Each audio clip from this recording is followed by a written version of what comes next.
In 1970, tensions between young campers, National Park Service employees, and Yellowstone boiled over and turned violent. The series of confrontations led to changes in how the Park Service viewed and handled law enforcement in the popular national park. The Stone Man Meadow riots and law enforcement in Yosemite National Park.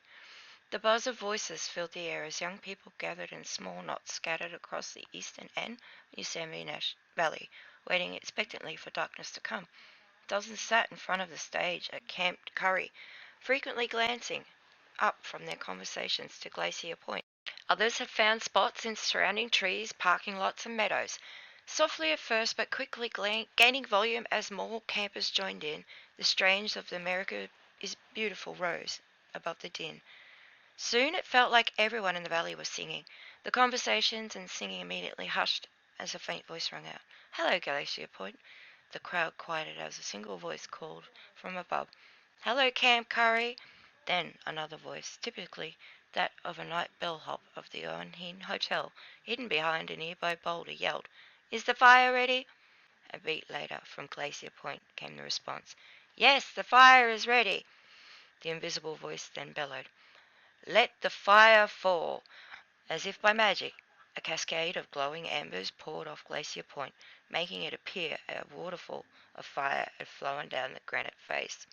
As thousands of viewers gasped in delight, the sound of cameras clicking and whirring in quick succession filled the air as a vivid red coals streamed down the darkened granite face. Widely popular since its inception in 1872, the Firefall had grown into a beloved tradition in Yosemite. Many visitors considered it the highlight of their annual trip to the park. So in 1968, when the Park Service announced the cancellation of the event, the news came as a jolt to many. Calling the Fireball artificial, Park Service Director George Hartzog decided the event had grown too large, created too much traffic, and left behind too much litter. Charged with protecting the natural wonder of the Park Service had asserted it could no longer condone the event. The event's popularity had led to its demise. The Firefall's cancellation and ensuing public backlash heightened the very real limitations of visitor use in Yosemite. While the park hosting more than 2 million visitors annually, crowds were overwhelming campgrounds, roads, trails, scenic overlooks. Rather than finding a space for quiet contemplation of Yosemite wonders, the park's visitors more often encountered mountains of litter, city-like traffic jams, and campground chaotically packed with tents, cars, and people. Bumper to bumper, traffic brought to mounting complaints over air pollution, all and the lack of parking in the valley. Weekend traffic congestion had become so bad in Yosemite Valley that Park Service officials worried that they would soon have to put up closed to vehicles sign at the park's entrance. Within the next 2 years, rangers did begin turning cars away from the valley on busy summer weekends. Outside the valley, the consistent stream of cars passing through the Wonder Tree had so weakened the tree's root system that the giant sequoia could no longer support itself. The tree's collapse in the winter of 1969 brought an end to the nearly 90-year tradition of visitors driving through the tunnel by horseback and automobile. While saddened by the giant sequoia's death, one ranger voiced his relief, telling New York Times, "I hate to say it was fortunate, but the tree was a real headache. It's a major traffic jam." Throughout Yosemite, sitting in traffic had become as common as an experience as standing at the base of Yosemite Falls, leading to mounting calls to limit the number of cars allowed in the park. Although traffic remained the park's most visible problem, camping and lodging were also reaching a crisis point. As early as 1965, Hozowitz described Yosemite as being a giant metropolitan area. In summertime, overcrowding had become such a problem that by late 1960s, Yosemite Valley had earned the unwanted nickname of Yosemite City. 1967, 1/7 of all the camping in the entire national park system occurred at Yosemite Valley. Anarchy reigned in the campgrounds. Campers set up wherever they wanted because there existed no designated individual sites. One Yosemite visitor complained that 25 to 60 people crammed into single campsites.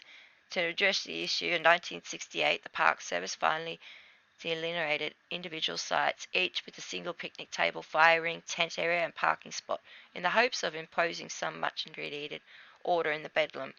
The obvious step did not alleviate the problem. I had people moving right in and taking down my tent and setting up where my family camped while we were off hiking, one visitor complained. Disgraceful, the long held tradition of first come in, first served forced the creation of a reservation system. Frustrations with overcrowding in Yosemite took a much darker turn in the summer of 1970. Seeking a small bit of respite from modern life by camping along the Mead River, peering over Glacier Point, or standing at the base of Yosemite Falls, visitors instead found modern life intriguing of the solace, traffic congestion, chaos, loud noises in the campground, and both Yosemite and Curry villages teeming with people, including a growing number of young visitors. To many, the long-haired and strangely dressed youth were simply odd, but to others, including many long-time park rangers, the growing number of hippies roaming the Yosemite Valley were unwelcome intrusion. Park rangers fielded seemingly endless complaints about loud music, marijuana smoke, loose dogs, public nudity, and theft. It seemed that every group had a loud stereo system, and we kept moving from one campsite to another trying to quiet them down and hoping it would stay that way, recalled law enforcement ranger James O'Toole. Similarly, Don Hummel, president of Yosemite Park and Curry Company, which operated logging and food concessions in Yosemite Valley, complained of the rampant panhandling, loitering, and shoplifting in the park. It had become generally accepted that leaving possessions unattended at campground typically ended with having items stolen. Frustrated over the park's service failure, in his view, to police Curry Village, Hummel turned to private security. Some tourists met the new security with a mixture of resignation and outrage at the presence of a private police force in the national park. Most, however, aimed their ear at the few panhandlers sitting outside the village restaurants and shops. But if there was a single issue that bedeviled park visitors and rangers alike, it was a lack of parking. Unable to find parking in campgrounds where visitors were limited to one vehicle per campsite or in nearby parking lots. Many drivers had simply taken to parking along the side of the road. This, in turn, further congested Yosemite Valley heavily using thoroughfares. Congestion was particularly bad adjacent to the Stoneman Meadow, where groups of mostly young visitors had begun to congregate in increasing numbers. But, as had been the case for 40 years, camping was not allowed. Park rangers managed both the illegally parked cars and the crowds in the meadow by citing those vehicles parked in the meadow's edge to encourage their owners to move. This rather informal arrangement came to an abrupt end on Memorial Day weekend in 1970. That Saturday evening, rangers announced that people in the meadow needed to remove their cars parked alongside the road or risk being ticketed. When few compelled, rangers closed the four-way intersection at Camp Curry to stop any further traffic. Then they called in a tow truck to begin removing all the illegally parked vehicles. When the parking issues settled seamlessly, the Yosemite Chief's Law Ranger Dave Patterson ordered rangers to begin pushing people out of the meadow while he and three other rangers boxed in the near side to ensure none slipped back in. Few in the meadow initially noticed the rangers' entry, but after rangers arrested a young man for pulling a knife, the crowd seemed to explode. Patterson later wrote in his report on the incident, fearing further violence. Patterson ordered his men to withdraw from the meadow. Embroiled by the rangers' departure and seething over harassment, many lingered at Stoneman Meadow before finally dispersing the following morning. Although rangers had made only a single arrest, tensions in the Yosemite Valley remained high for the next day.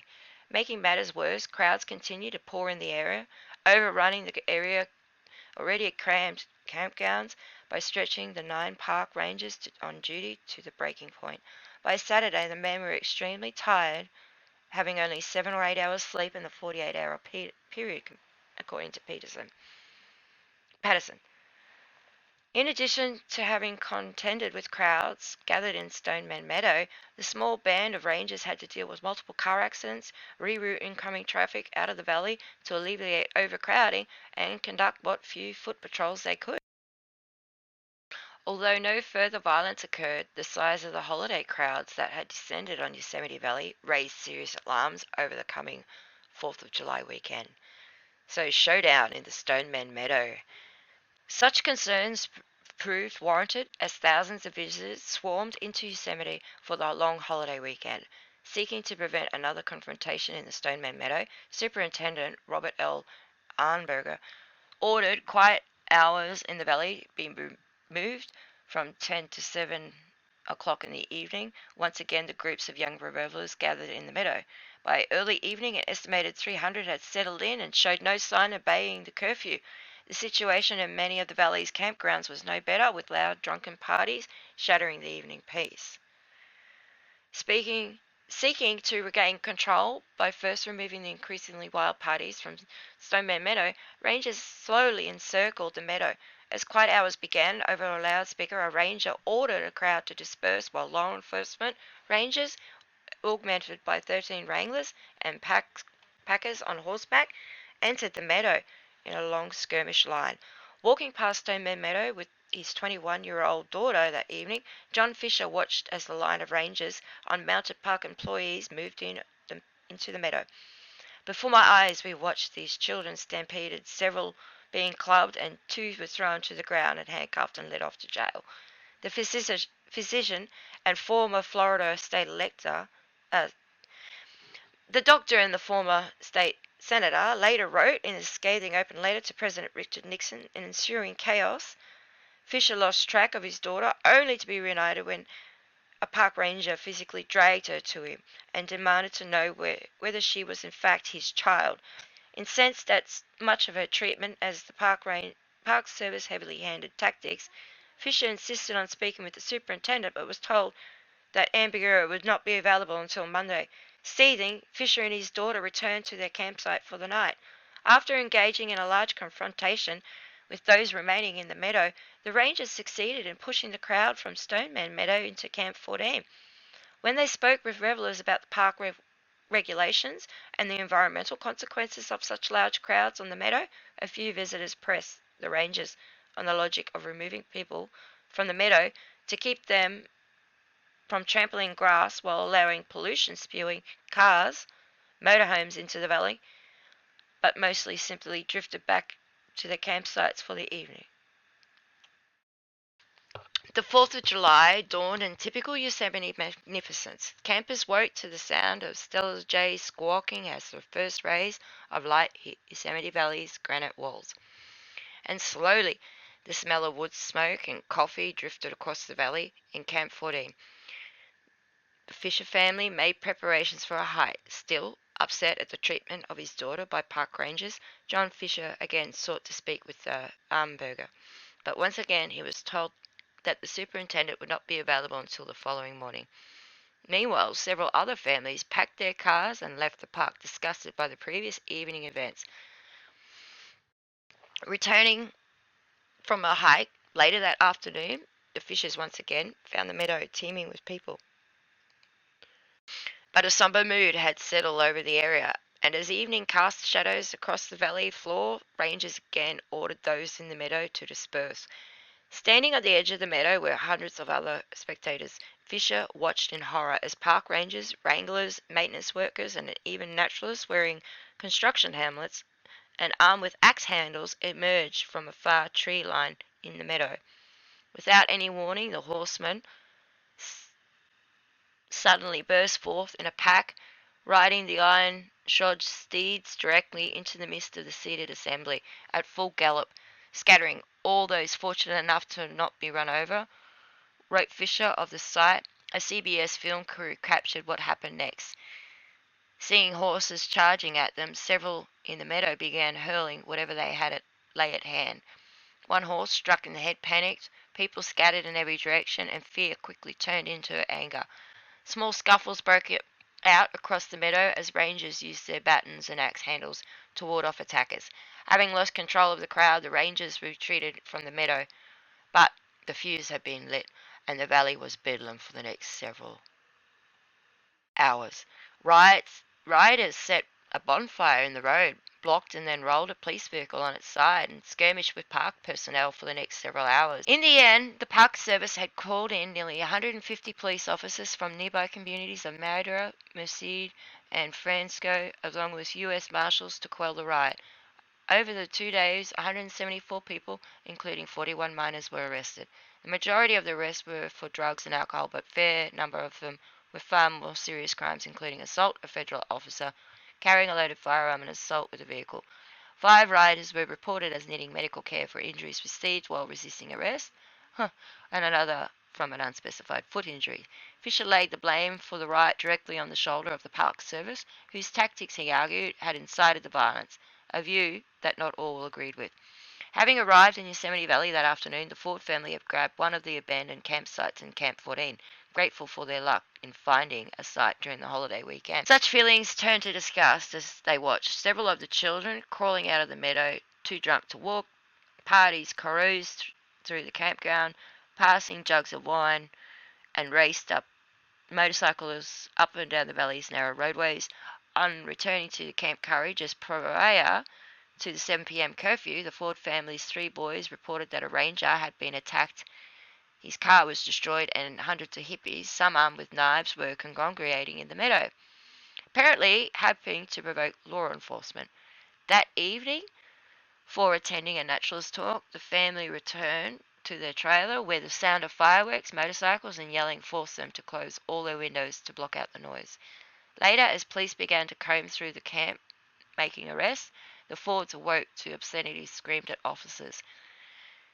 The experience remained vivid months later for the Fords, and after reading Fisher's account in the newspaper, Miss Ford wrote a letter to the Hartswells blaming hedonistic youth for the riot, condemning their despoilment for Yosemite Valley, and voicing her shock at Fisher's account of the weekend. "Never have I read such flagrant, untrue account of an event," she wrote, lambasting Fisher for his naivety and failure of visitors to behave in an acceptable manner in the park. "We believe that the national parks of this country are provided for the beauty and enjoyment of all," she wrote. "If the young people of the country want to enjoy the benefits of beautiful tributes to God and a great country, they should be willing to accept the rules of a decent conduct. Don't trust anyone under age 30. The riot fundamentally changed how the Park Service understood the growing national fear of lawlessness and the counterculture. For visitors such as Ford's, the long-haired youth represented a clear danger to the park, a view many in the Park Service agreed with. In examining the park administrators' actions after the riot, Yosemite's assistant superintendent Russell Olson said that he had tired of college-age youth and their antics. Today's fad is a social protest, which he had said had no place in a national park. Believing that the riots had made it clear that the traditional methods for administration of criminal justice system have failed, Ambigo set about reforming how the park dealt with offenders. The first order of business was to set in place policies in preparation for Labor Day weekend, where Park Service officials feared that the Berkeley's tribes call for 10,000 Freak Army to descend on the park would draw large crowds bent on protest and violence. Among the new policies was turning away all vehicles deemed to be in an unsafe condition or operated contrary to the law, invoking safety as a reason for the policy. Entrance rangers were told to find any reason to keep any visitor under 30 with long hair from entering the park. After 5 hours' drive from San Francisco, Dorothy Golden and a friend arrived at the Big Oak Flats entrance gate around midday on September 6. Although the riot had occurred some weeks before, the park remained on edge. After glancing into the car, the ranger meeting the entrance station asked Golding to pull to the side of the road for a vehicle inspection. Annoyed at the delay, she curtly asked why the inspection was needed. The ranger said the inspection was necessary to prevent any accidents in the park. Exacerbated by the thinly veiled reason, Goldine pulled to the side, and when the two armed rangers began walking around her car inspecting its condition, one informed Goldine that the light over the license plate was out, the plate needed to be bolted down, and the left rear reflector needed to be replaced before she and her passenger would be allowed to be in the park. Fuming at the obvious ploy to keep them from entering Yosemite, Goldine headed to the nearest repair shop. 3 hours later, the two women returned to the entrance station. The same ranger who remembered us checked over our car. Goldine later complained in a letter to Joseph Rumberg, director of the National Park's Western Region, on seeing that the rear light was taped over. The ranger once again denied the women admission. In a fit of rage, Goldine broke out a roll of tape and completely covered the offending rear tail light. The ranger then asked to hear the horn. In a final, futile attempt to deny them entrance, the horn worked, and the ranger allowed the two women to pass. Goldine's experience was far from rare. Following Stoneman's entrance, rangers turned hundreds of visitors away after rather suspicious vehicle inspections came up with baldy tires, weak horns, and other mechanical problems, all of which were grounds for non-admittance. Many who had experienced overzealous entrance rangers assert such policies were discriminatory and that the Park Service had no authority to restrict visitors to park based on their appearance. The Park Service denied such discrimination. In responding to Goldine's letter, Rumberg wrote, "You may be interested to know that of the very few complaints against the program we have received, those who share your opinions that the program was discretionary universally identified with the under 30 with long hair segment of our visitors, concluding that since Goldine clearly would reject any justification for the inspection program, there was little else he could say other than to extend his sincere hope for her trip to Yosemite had been enjoyable, inspirational, and safe." Even as Park Service was seeking a means to stem the tide of hippies from entering Yosemite, many in the agency began to realize the consequence of greater visual presence of law enforcement in the park. The Department of Interior's investigation of the riot determined the confrontation between visitors and the park rangers had been unnecessary and avoidable. Investigations reported that the crowd in Stoneman Meadow they had shown no indication of being violent, and that park personnel had failed to follow procedure in handling the situation. People see the Park Service uniform and respond to its symbolic meaning almost automatically, Rumberg later noted. The riot, he said, had turned the Park Service carefully crafted image as the protector of the nation's national treasures into one of an armed police force. But although the additionals of a sidearm, handcuffs, and helmet presented an image not needed for normal parks functions, the rise in crime throughout all national parks, along with the trauma of Stoneman Riot, obligated rangers to interact with the public more as police officers than naturalists. The new approach both confronted and worried visitors concerned about the safety while distressing those nostalgic for the image of the friendly ranger armed only with a flat-brimmed Stetson and a quick smile.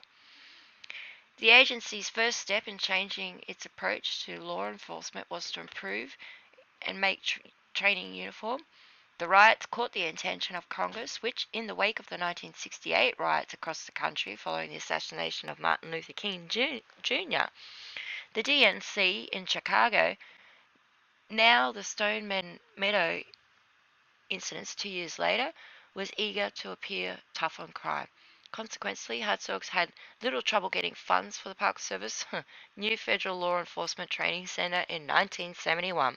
The first of its kind, the center institutionalized law enforcement throughout the park system by creating a small parade of specially trained law enforcement rangers to police every Park Service unit. Yosemite established its own law enforcement office to handle criminal investigations the following year, seeking to bridge the generational and cultural divides at the heart of the tensions and to soften the image of rangers as park pigs whose primary task was to hassle young men and women and infringe their rights. Yosemite established an empathy term to reach out to the younger visitors. Contrary to the Park Service's strict dress code, rangers let their hair grow, wore beards, and often sat down to rap about the role of parks and nature. Yet the empathetic approach proven to the exception rather than the rule when it came to law enforcement.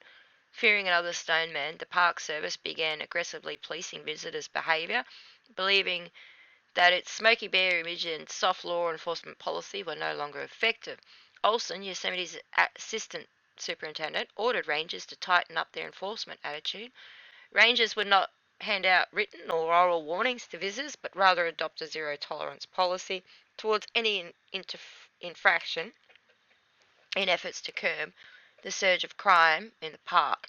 But as the park took a hard line on law enforcement by handing out citations rather than friendly warning, visitors and even some employees lamented that the old gentle rangers had been replaced by SWAT teams allowed to carry firearms. Beginning in 1976, law enforcement rangers became the Park Service's own police force, reflecting both the grim reality of crime in Yosemite and the philosophical shift in handling of millions of visitors. Law enforcement since Stoneman. In the half century following the Stone Meadow riot, law enforcement in Yosemite Valley has remained contentious and difficult issue. The work has grown ever more challenging as the park law enforcement officials contend with crowds in the 8 square mile valley that average 21,000 visitors a day during July and August. People bring urban problems with them, Yosemite Ranger Mike Meyer told the Washington Post in 1991, explaining, when you have 15 to 20,000 people bedded down in this valley, it's a small town of transients. The high profile murder of 4 women by a concessionaire employee in the late 1990s underscored the increasingly serious nature of crime enforcement in the park. Ensuring the safety of visitors has made law enforcement in the national parks one of the most dangerous jobs in the country. Yet, as Rumbo noted, in the aftermath of the riot, the sight of the armed rangers did not fit visitors' image in the National Park Service. 50 years later, the problem with perception remains. Law enforcement rangers often appear more like occupying force than a public's nostalgic image of a park ranger. Stories of roasting unsuspecting concessionaire employees from their bed on suspicion of being drunk and issuing high fines to visitors for comparatively minor offense have earned Yosemite's law rangers a reputation for being overly zealous and open the park's service to scrutiny from critics and the press. One of the most egregious examples of law enforcement overreach was Park Rangers' arrest and the imprisonment of Australian Margaret and Andre Veschner in 2004. After enjoying a meal at the Oanahi Hotel to celebrate Andre's 60th birthday, the couple were pulled over by rangers on a suspicion of drink driving. Andre blew .08, the minimum to be considered drunk in California, and Margaret .06. The 2 male rangers frisked the couple and arrested them. Asked why she was being arrested, the ranger reportedly said she was a danger to herself and others. After paying a $2,500 fine, both were released from the park's jail the following morning. Such reports have become too frequent, leading critics to charge that Yosemite law enforcement holds a zero tolerance policy towards all infractions, no matter how minor a charge. National park officials deny. These stories do, however, point to the difficult challenge law enforcement faces in Yosemite, and by extension across the national park system. As the number of visitors continues to climb, balancing park visitors' expectations of tranquility and friendly rangers with the Park Service fear that Yosemite Valley will again erupt in chaos. Yeah, okay. And that's strange. Anyway, thanks for watching. I'll show you one other thing. This is a government publication from the 70s. It says number 7, to dispel or at least qualify as many as possible of the myths and legends concerning the monument's history that have been proclaimed by generations of writers that have no basis in historical fact. The writers sincerely hope that they have succeeded in fulfilling these objectives in a helpful and satisfactory manner. In 1975, a team of National Park Service professionals assembled to prepare a list of classified structures for the Western Regional Officer, utilizing Ben Levy's 1969 historical study of Death Valley to determine the scope of the project in a particular area. So I've been looking into all these sort of places and I've found some interesting stuff, so stay with me. Thanks for watching. You have a great day wherever you are in the world, and you have a great week. Much love. Bye now.